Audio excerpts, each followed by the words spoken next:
നാമം ജപിക്കുമ്പോൾ ഈ വിചാരങ്ങളൊക്കെ ഇടണം. ഏത് വിചാരം? നമുക്ക് നേരെ ഏത് കഥയാണ് കാണുന്നത്? രാസലി. 29 മുതൽ 5 അധ്യായങ്ങളെ രാസപഞ്ചായി എന്ന് പറയും. എന്താണ് രാസപഞ്ചായി? ആ വാക്ക് തന്നെ രസാണ്. രാസം, രസം, അതായത് ഭഗവാനിലേക്കുള്ള രസം വർദ്ധിപ്പിക്കുന്ന അധ്യായങ്ങളാണ് ഇത്. എല്ലാം അങ്ങനെയാണ്. ഇവിടെ ഗോപികമാരും കൃഷ്ണനും തമ്മിലുള്ള ഒരു രാസനൃത്തത്തിന്റെ കഥയാണ് ഇത്. ഗോപികമാരൊത്തുള്ള കൃഷ്ണന്റെ രാസനൃത്തത്തിന്റെ കഥയാണ് രാസലീല. അത് വരുന്നത് രാസപഞ്ച 5 അധ്യായങ്ങളിലാണ്, 29 മുതൽ. അപ്പൊ നമ്മൾ ആ രാസലീലയിലേക്ക് കിടക്കണം. പലപ്പോഴും നമ്മൾ ഇതെല്ലാം കുട്ടികൾ കളിക്കുന്നത് ഒരു കൃഷ്ണനും കുറെ ഗോപികമാരും നമ്മളെ കോൽക്കളിയിട്ട് കാണാം, അല്ലെങ്കിൽ ദാണ്ഡിയ നൃത്തം പോലെ കാണും.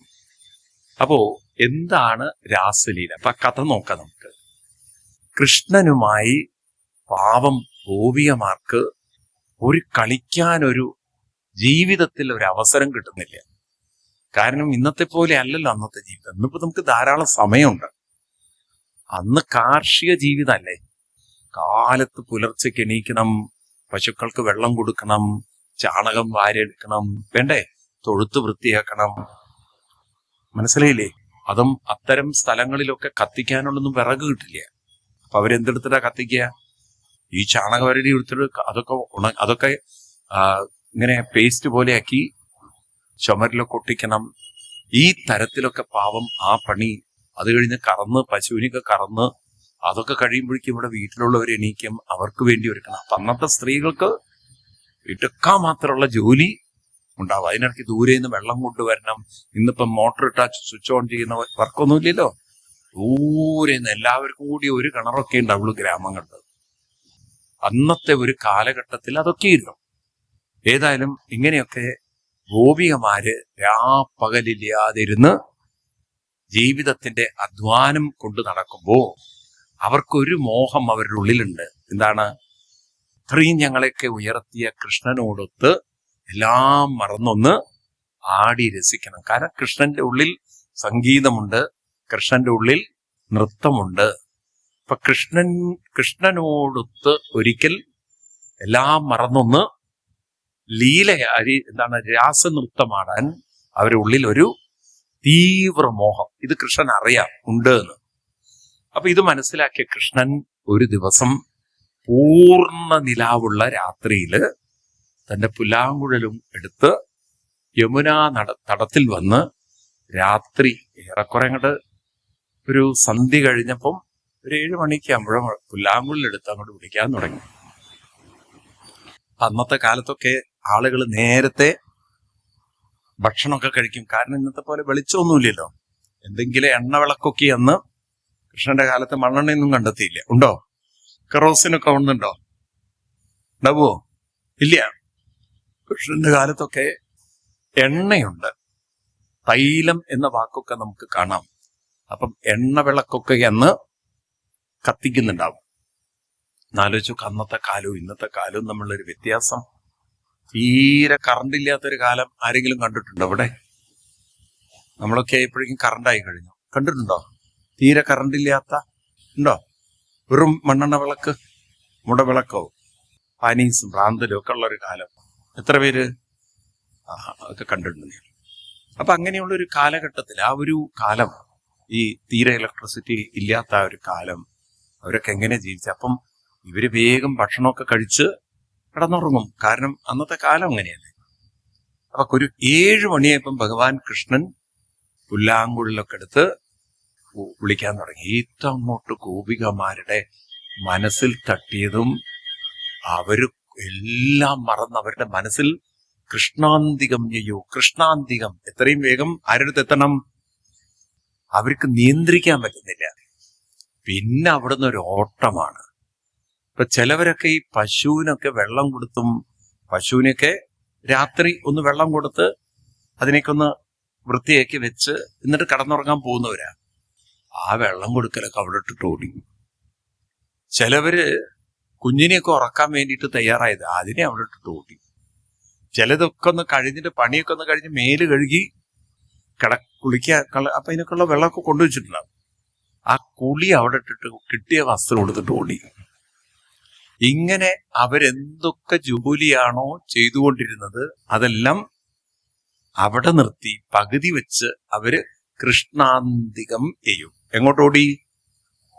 അപ്പൊ അത്രയും ആ കൃഷ്ണന്റെ പുലാങ്കുഴൽ വിളി അവരിലൊരു വല്ലാത്തൊരു മാസ്മരികമായ ഒരു കൃഷ്ണനോടുള്ള ഒരു എന്തോ ഒരു ആകർഷണം, അവർക്ക് നിയന്ത്രിക്കാൻ പറ്റാത്തൊരു ആകർഷണം ഉണ്ടാക്കി. അവർക്ക് അവരെ കൺട്രോൾ ചെയ്യാൻ പറ്റുന്നില്ല. അവരൊരു പാവകളെ പോലെ അങ്ങോട്ട് കൃഷ്ണന്റെ അടുത്തേക്ക് ഓടുകയാണ്. കൃഷ്ണൻ നോക്കുമ്പോൾ വല്ലാത്ത അത്ഭുതം. ചിലവരൊക്കെ വന്നിരിക്കുന്നത് താഴെ ഉടുക്കേണ്ടത് മേലെയും മേലെ ഉടുക്കേണ്ടത് താഴെയും.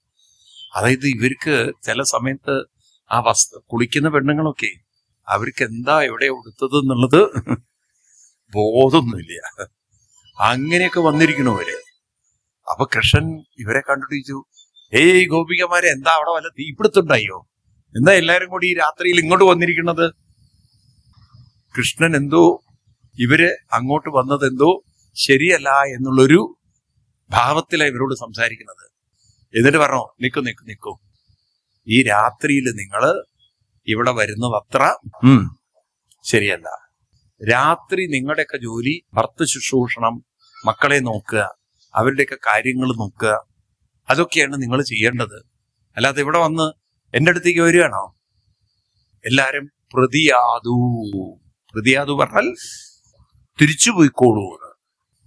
എന്നിട്ട് കൃഷ്ണൻ പറയുന്നുണ്ട്, ഇനിയിപ്പോ ഭർത്താവ് അത്ര ശരിയില്ലെങ്കിലും നിങ്ങൾ അവരെ നോക്കണം കേട്ടോ എന്ന്. ചിലപ്പോൾ രണ്ടെണ്ണമൊക്കെ അടിച്ചു വരുന്നവരും ഉണ്ടാക്കി. ഏതായാലും ഭർത്താവ് ശരിയല്ലെങ്കിലും പോയി നിങ്ങളൊക്കെ നോക്കിക്കോളൂ എന്നൊക്കെ പറഞ്ഞ് ആ പെണ്ണുങ്ങളെ മുഴുവൻ പറഞ്ഞേക്കുമ്പോ ഒരെണ്ണം പോകുന്നില്ല, എല്ലാം തൂണുപോലെ നിൽക്കണം. അപ്പൊ കൃഷ്ണൻ ചോദിച്ചു, എന്താ ഗോപികമാരെ, അല്ല അങ്ങ് പറഞ്ഞില്ലേ ഭർത്തൃ ശുശ്രൂഷണം സ്ത്രീണം പരോധർമ്മം, ഭർത്താവിനെ ശുശ്രൂഷിക്കലാണ് സ്ത്രീകളുടെ ധർമ്മം. അതെ, ഞങ്ങളുടെ ഭർത്താവ് നിങ്ങളാ, ഞങ്ങളുടെ ഭർത്താവ് കൃഷ്ണനാ. അതെങ്ങനെ ഞാൻ നിങ്ങളുടെ ഭർത്താവ്?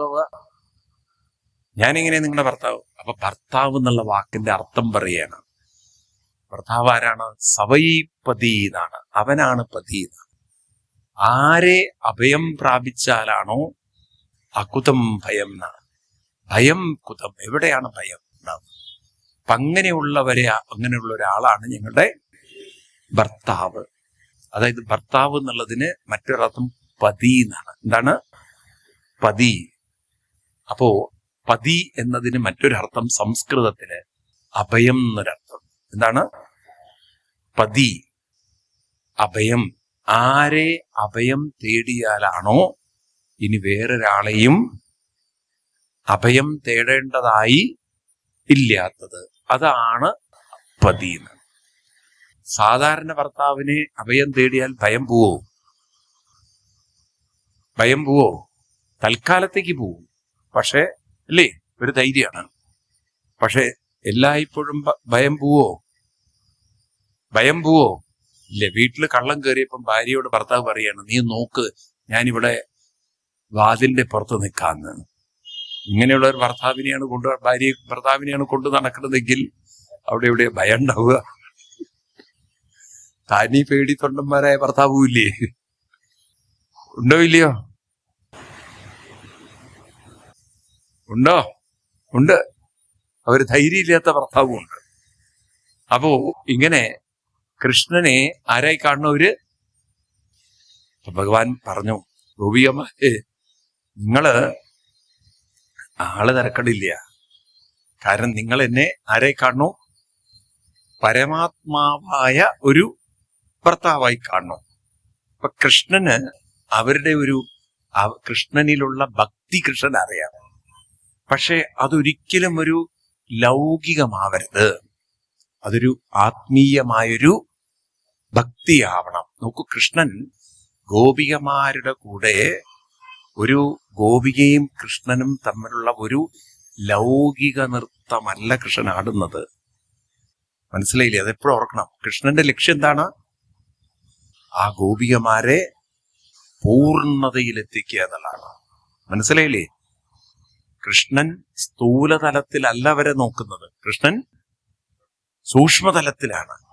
ഈ ഗോപികമാരെത്രമാത്രം എന്നെ അവരിലെ പരമാത്മാവായി കാണുന്നുണ്ട്, ഇത് ഉറപ്പിക്കണം. അപ്പൊ കൃഷ്ണൻ അഭിനയിച്ചു, ശരി ഗോപികമാരെ, എന്നാ ഞാൻ നിങ്ങളുടെ ഭർത്താവ് തന്നെ. ഇനി എന്താണ്? അപ്പൊ അവര് പറഞ്ഞു, കൃഷ്ണ, ഞങ്ങൾക്ക് ഏറെ കാലത്തെ മോഹാണ് അങ്ങയോടൊത്ത് നൃത്തമാടണമെന്ന്. അങ്ങനെ ഗോപികമാരും കൃഷ്ണനും തമ്മിൽ ആ വൃന്ദാവനത്തിലെ യമുനാ തടത്തിൽ നൃത്തമാടുകയാണ്. അങ്ങനെ അങ്ങോട്ട് തുടങ്ങിയില്ലേ കൃഷ്ണൻ പുല്ലാങ്കുഴൽ വിളിക്കണോ, ഗോപികമാരങ്ങോട്ട് തകർപ്പൻ DJ പാർട്ടി. ആദ്യത്തെ DJ പാർട്ടി നടത്തിയത് ആരാണ്? ഈ രാത്രിയിലെ പാർട്ടിയാണല്ലോ ഇത്. അടിപൊളി ഡാൻസും പാട്ടും. കൃഷ്ണൻ പുല്ലാങ്കുഴൽ വിളിക്കും, ഗോപികമാര് നൃത്തം ചവിട്ടാൻ തുടങ്ങി. അങ്ങനെ ഡാൻസ് കളിച്ച് സമയം പോയതൊന്നും അറിഞ്ഞില്ല.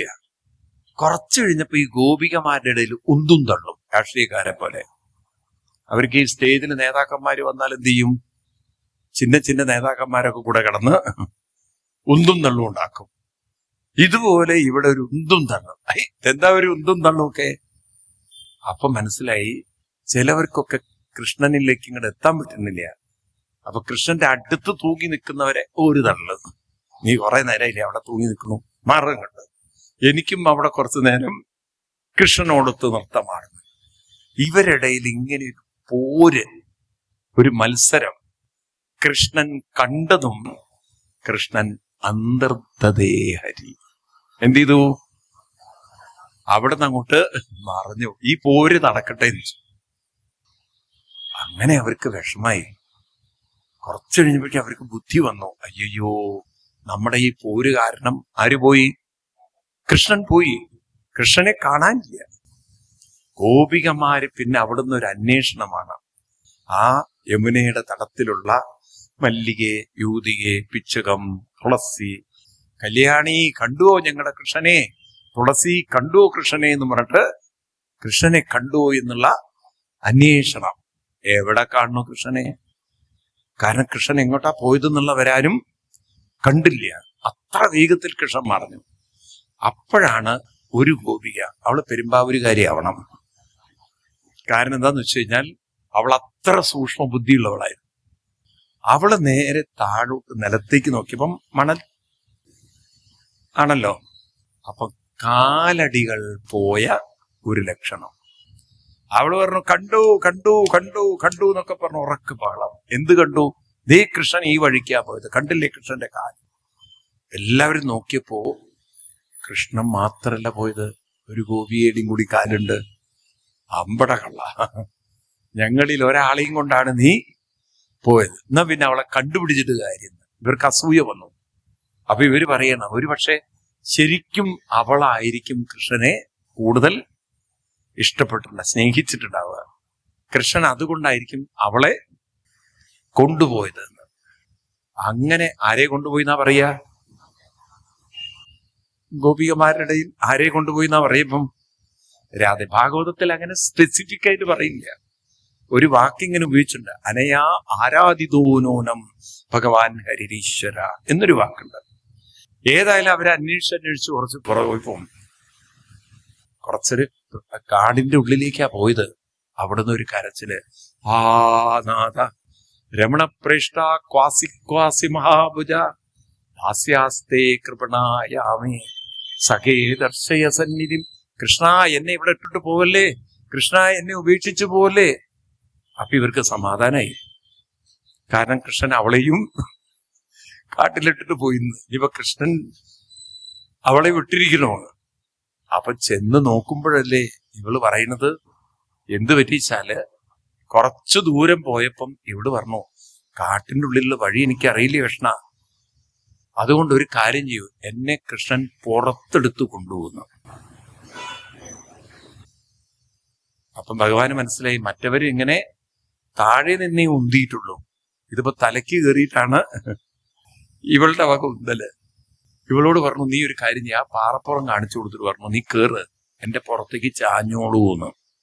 ഇവളത് വിശ്വസിച്ച് പാവം പാറപ്പുറത്തൊക്കെ കയറി. ചാഞ്ഞതേ ഓർമ്മയുള്ളൂ, അവിടെ കൃഷ്ണൻ ഉണ്ടായിരുന്നില്ല. കൃഷ്ണൻ അവിടുന്ന് പൊങ്ങിക്കളഞ്ഞു. അവള് താഴെ കെട്ടി പറഞ്ഞു വീണ് അവിടുന്ന് ഉറക്കാലാണ്. അയ്യോ, എന്നെ വിട്ടിട്ട് പോയല്ലോ, എന്നെ വീക്ഷിച്ചു പോയല്ലോ, കൃഷ്ണ എന്നെ കൈവിടല്ലേ എന്നും പറഞ്ഞ് അവളെ അടച്ചത്. ഏതായാലും ഗോപികമാർക്ക് മനസ്സിലായി, കൃഷ്ണൻ എല്ലാവരിൽ നിന്നും എവിടെയോ പോയി ഒളിച്ചു. ആ കൃഷ്ണനോട് ചെയ്ത തെറ്റല്ലേ അവര് എന്നവർക്ക് മനസ്സിലായി. അവര് തിരിച്ചു വീണ്ടും യമുനാ തടത്തിൽ വന്ന് ആ കൃഷ്ണനെ ഓർത്തുകൊണ്ട്, കൃഷ്ണനെ സ്മരിക്കുന്ന, കൃഷ്ണനോട് അവരുടെ ഹൃദയത്തെ സമർപ്പിക്കുന്ന മനോഹര വരികളാണ് ഗോപികാഗീതം. ഭാഗവതത്തിലെ അതിസുന്ദരമായൊരു ഭാഗമാണ് ഇത് ഗോപികാഗീതം. 31-ാം അധ്യായം നിങ്ങൾ വായിച്ചു കാണുമ്പം, ജയതി തേതികം ജന്മനാവൃജ ശ്രയത ഇന്ദിരാ ശശ്വതത്രഹി ദൈതദൃശ്യതാം ദിക്ഷു താവക ത്വയി ധൃതാസവ ത്വം വിചിന്നതേ ശരദുദാശയേ സാധുജാതസൽ സരസിജോധര ശ്രീമുഷാദൃശ സുരതനാഥതേ അശുൽക്കദാസിക വരദനിഘ്നതോ നേഹ കിംവത തുടങ്ങിയിട്ടുള്ള വരികൾ മനോഹര വരികളാണ്. ഗോപികമാര് പറയുന്നു, ഞങ്ങൾ വളരെ സുകൃതികളാണ്. എന്താന്ന് വെച്ചാൽ, കൃഷ്ണൻ ലീലയാടുന്ന വൃന്ദാവനത്തിൽ ഞങ്ങൾക്കും ജീവിതം കിട്ടിയത് ഞങ്ങളുടെ ഒരു പരമഭാഗ്യം. ജയതി തേതികം ജന്മനാ വ്രജ, ഈ ജന്മന, ഞങ്ങൾക്ക് ഈ ജന്മം വ്രജഭൂമിയിൽ കിട്ടിയത് ഞങ്ങളുടെ ജീവിതത്തിന്റെ മഹാഭാഗ്യമാണ്. കാരണം അതുകൊണ്ടല്ലേ ഞങ്ങൾക്ക് കൃഷ്ണ അങ്ങയെ കാണാനും അങ്ങയിലൂടെ ജീവിതത്തെ എന്താണെന്ന് അറിയാനും മനസ്സിലാക്കാനൊക്കെ സാധിച്ചത്. ഞങ്ങളുടെ ജീവിതത്തിൽ കിട്ടിയ ഏറ്റവും വലിയൊരു മഹാഭാഗ്യമാണ്. എന്നിട്ട് കൃഷ്ണ, ഞങ്ങൾ അങ്ങയിൽ മനസ്സർപ്പിച്ച് എല്ലാം അങ്ങയിൽ അർപ്പിച്ചുകൊണ്ട് ജീവിക്കുന്നവരാണ്. പക്ഷെ എന്നിട്ടും അങ്ങ് ഞങ്ങൾ എന്തിനാണ് കൊല്ലാതെ കൊല്ലുന്നത്? അശുൽക്കദാസികളായ ഞങ്ങളെ എന്തിനാണ് അങ്ങ് കൊല്ലുന്നത്? എന്താണ് കൃഷ്ണ ഞങ്ങളോട് ഇത്രയും ക്രൂരത കാണിക്കുന്നത്? അതാണ്. അപ്പോൾ ഞങ്ങൾക്കറിയാം അങ്ങയ്ക്ക് ഞങ്ങളെ ഉപേക്ഷിക്കാൻ പറ്റില്ല. ആർക്ക്? കാരണം അങ്ങ് ഞങ്ങളുടെ പരമാത്മാവാണ്. കൃഷ്ണൻ ആരെയും ഉപേക്ഷിക്കില്ല. കാരണം കൃഷ്ണൻ എല്ലാവരുടെയും.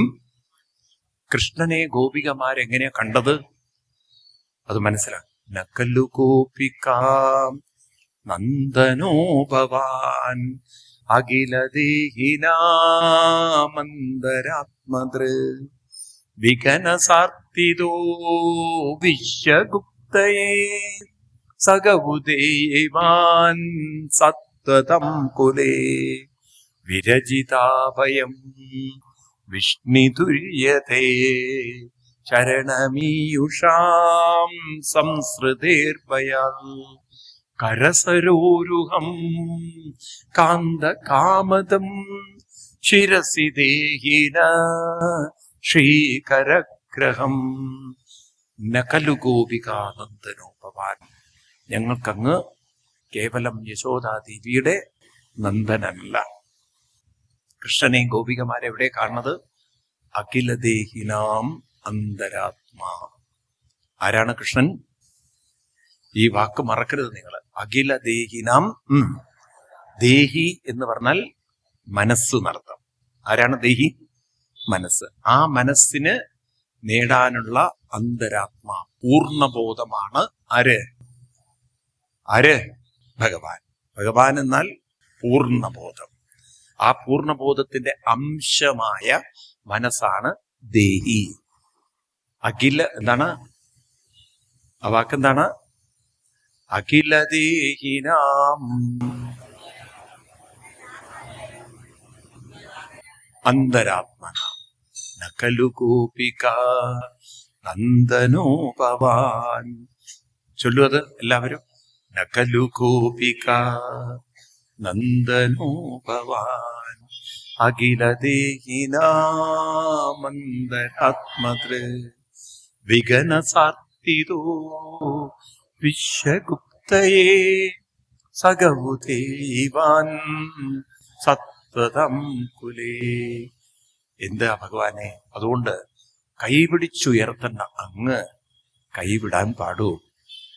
അവിടുന്ന് ഞങ്ങളെ വിരജിതാഭയം വൃഷ്ണിതുര്യതേ ചരണമീയുഷാം സംസദേർഭയാ കരസരോരുകം കാന്തകാമതം ശിരസിദേന ശ്രീകരഗ്രഹം. കൈപിടിച്ചുയർത്തേണ്ട അങ്ങ് ഞങ്ങളെ കൈവിടുന്നത് ശരിയാണോ?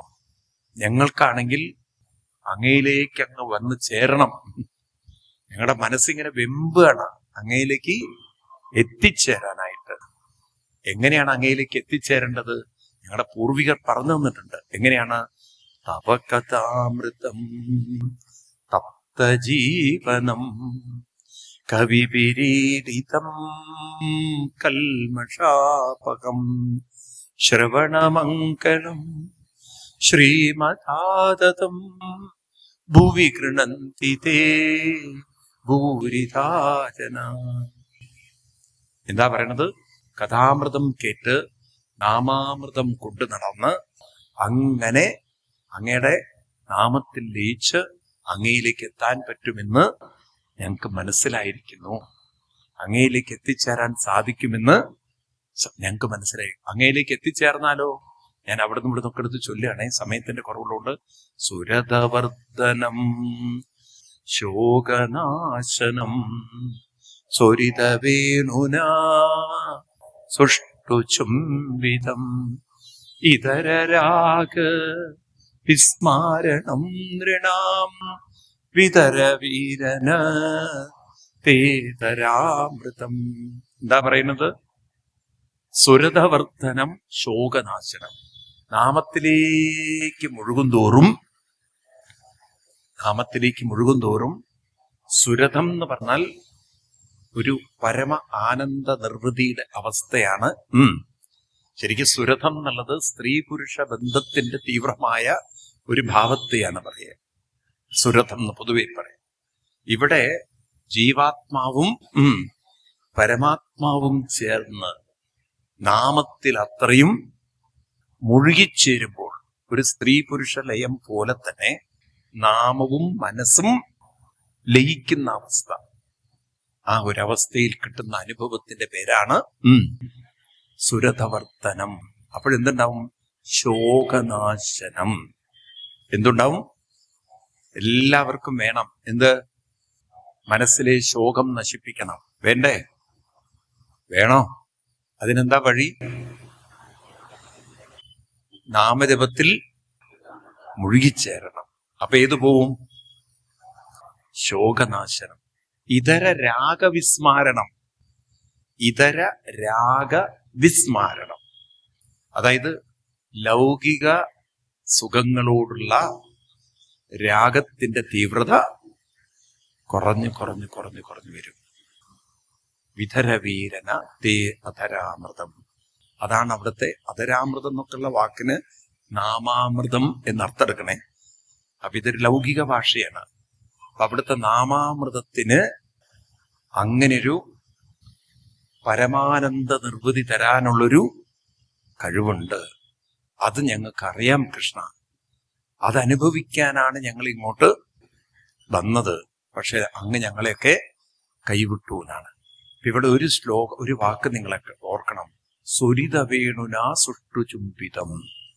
ഭഗവാൻ വേണുവിനെ ചുംബിക്കുന്ന ആ ഒരു ഭാവം എപ്രകാരമാണോ വേണുവിനെ ചുംബിച്ചുകൊണ്ട് പാടുന്നത്, വേണുവിനെ ചുംബിച്ചുകൊണ്ട് പാടുമ്പോൾ ആ വേണുവിൽ അങ്ങനെ, ആ സംഗീതത്തിൽ അങ്ങനെ എന്ത് ചെയ്യുന്നു? ലയിച്ചു പോകുന്നു. ഇതുപോലെ നാമത്തിൽ അങ്ങോട്ട് എന്ത് ചെയ്യണം? ലയിച്ചു ചേരണം. ഈ ഒരു രൂപം നമ്മള് വീട്ടിലൊക്കെ കൃഷ്ണന്റെ ഓടക്കുഴൽ വെച്ചിട്ടുള്ള രൂപമില്ലേ, ഇതെന്തിന്റെ പ്രതീകമാണ്? പലപ്പോഴും നമ്മളിതൊന്നും മനസ്സിലാക്കില്ലേ. എല്ലാവരും ഇങ്ങനെയുള്ള വിഗ്രഹമൊക്കെ കൊണ്ടുവയ്ക്കുമ്പോൾ, അല്ലെങ്കിൽ ഇതൊക്കെ നിങ്ങൾ ബുക്ക് ചെയ്തിട്ടുണ്ടാവും അല്ലേ, ഇതൊക്കെ ഇവിടെ കൊടുക്കാനുള്ളതാണ് സപ്താഹം കഴിഞ്ഞിട്ട്. അപ്പൊ ഇങ്ങനെയുള്ള വിഗ്രഹമൊക്കെ നിങ്ങൾ കൊണ്ടുപോകുമ്പോൾ, ആർക്കെങ്കിലും കൊടുക്കുമ്പോൾ പറയണം, കൃഷ്ണൻ എന്ന വാക്കിന് പൂർണ്ണബോധമെന്നും വേണു എന്ന വാക്കിന് ശരീരമെന്നും അർത്ഥം. എന്താണ്? ഈ ശരീരമാണ് വേണു. ഓടക്കുഴലിൽ 9 ദ്വാരങ്ങളുണ്ട്. ഒന്ന് ഊതുന്നത്, പിന്നെ സാരി ക മ പ ത നി 7, പിന്നെ ഈ കാറ്റ് പുറത്തേക്ക് പോകുന്നത്, പുറത്തു പോകുന്നത്. ഇപ്പൊ എത്രയും മൊത്തം? 7ഉം 2ഉം 9. ഈ മനുഷ്യ ശരീരത്തിലും എത്ര ദ്വാരം? 9 ദ്വാരം. കണ്ണിന്റെ 2 ദ്വാരം, മൂക്കിന്റെ 2 ദ്വാരം, വായ, കാത്, താഴെ മലമൂത്രങ്ങളൊക്കെ അടക്കം എത്രയും 9 ദ്വാരം. നവദ്വാരേ പുരേ, നവദ്വാരപുരം ദേഹി. ഏതുപോലെയാണത്? ഒരു മുളംതണ്ട് പോലെയാണ്. ഏതുപോലെ? മുളംതണ്ട്. അതുകൊണ്ടാണ് ഹിന്ദു സംസ്കാരത്തില് മരിച്ചു കഴിഞ്ഞാൽ 2 മുള വെച്ച് കെട്ടി 9 കമ്പ് കെട്ടി അതിലായിരുന്നു പഴയ കാലത്ത് ബോഡി ചിതയിലേക്ക് കൊണ്ടുപോകുക. ഇപ്പോഴാണ് കേരളത്തിൽ അതൊക്കെ മാറി. ഇപ്പോഴും നോർത്തിൽ ഈ ചടങ്ങുണ്ട്. മുളയിലൊക്കെ ബോഡി കൊണ്ടുപോകുന്ന ചടങ്ങ് അവര് വിട്ടിട്ടില്ല. ഇവിടെയുണ്ടോ? അങ്ങനെ ചെറിയ കമ്മ്യൂണിറ്റിയിൽ മാത്രമേ ഉള്ളൂ. ജനറലി ഇവിടെ ഇല്ല. ജനറലി അതൊക്കെ നമ്മളിൽ നിന്നും പോയി കഴിഞ്ഞ് ഇമ്പോസിബിൾ ആണ്. ഇങ്ങനെ മുളയിൽ കെട്ടിക്കൊണ്ടുപോകുമ്പോൾ ഓർക്കുന്നത് ഈ ശരീരമൊരു മുളംതണ്ടാണ്. ആ മുളംതണ്ട് ശ്രദ്ധിക്കുക. ഈ ശരീരമാകുന്ന മുളംതണ്ടിന് ജീവിതമാകുന്ന സംഗീതം കൊടുക്കുന്നത് ഞാൻ എന്നൊരു അഹങ്കാരമല്ല, അതിനെ ഉണർത്തുന്ന കൃഷ്ണനാകുന്ന പൂർണ്ണബോധമാണ്. നമ്മൾ മറന്നുപോകുന്നു. കാരണം നമ്മൾ ഈ രാവിലെ എണീക്കുന്നത് മുതൽ ഞാൻ ഞാൻ ഞാൻ ഞാൻ എൻ്റെ എന്നും പറഞ്ഞ് ഞാൻ എൻ്റെ എനിക്ക് ഇത് കൊണ്ട് നടക്കുമ്പോൾ നമ്മൾ തെറ്റിദ്ധരിച്ചു ഈ ഞാൻ ഉണർന്നത് ശരീരത്തിൽ നിന്നാണെന്ന്. പക്ഷെ ഈ ഞാനിനെ ഉണർത്തിയത് പൂർണ്ണബോധമാണ്. മനസ്സിലായില്ലേ? ആ ഞാനിനെ നിലനിർത്തുന്നതും അതുകൊണ്ടാണ് മനസ്സിന് സ്വാതന്ത്ര്യമുള്ളത്. നിങ്ങൾ അല്പം ഒന്നിരുന്ന് ആലോചിച്ചാൽ പിടികിട്ടും.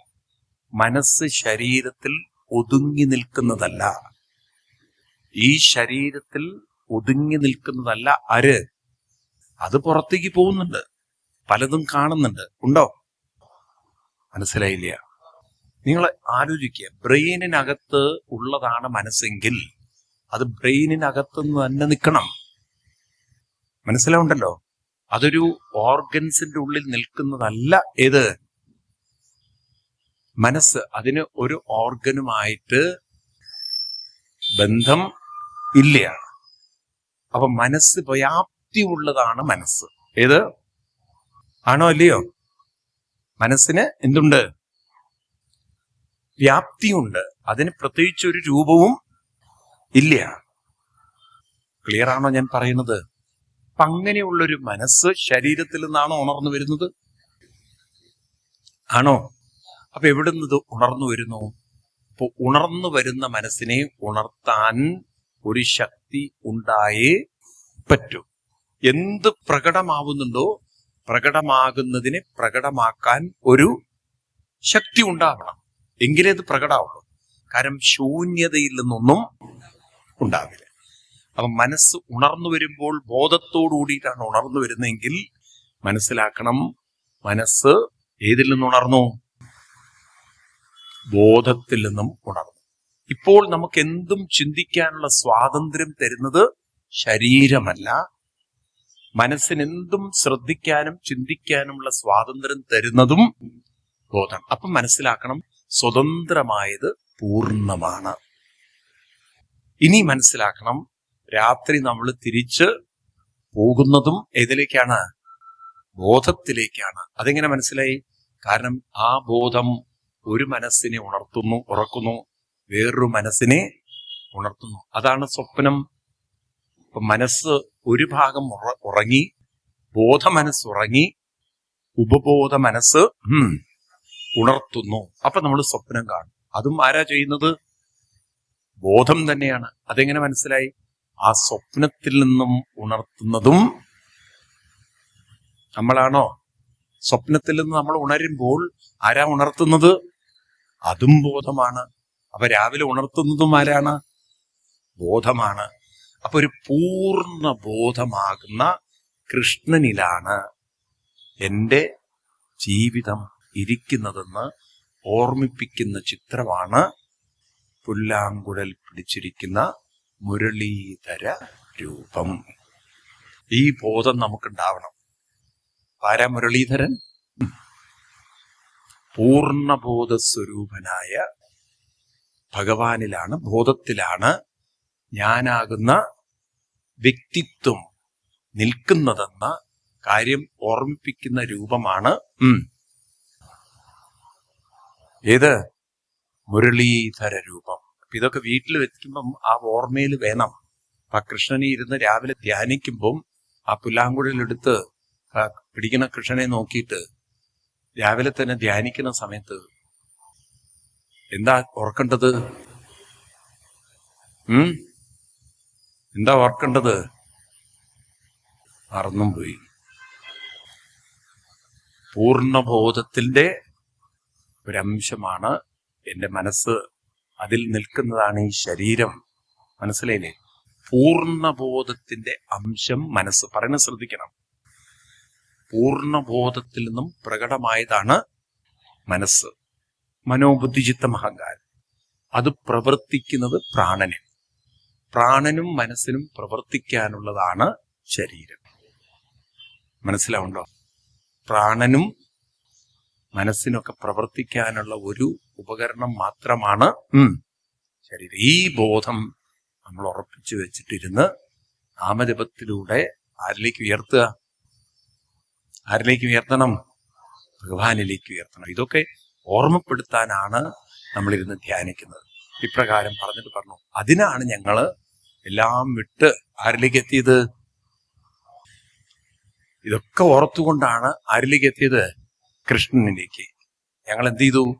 പതിസുതന്വയ ഭ്രാതബന്ധവാൻ അതിവിലംഘ്യതേ അച്യുതാഗത ഗതിവിതസ്തവൽ ഗീതമോഹിത കിതവയോഷിത കസ്ത്യജന്നിശി.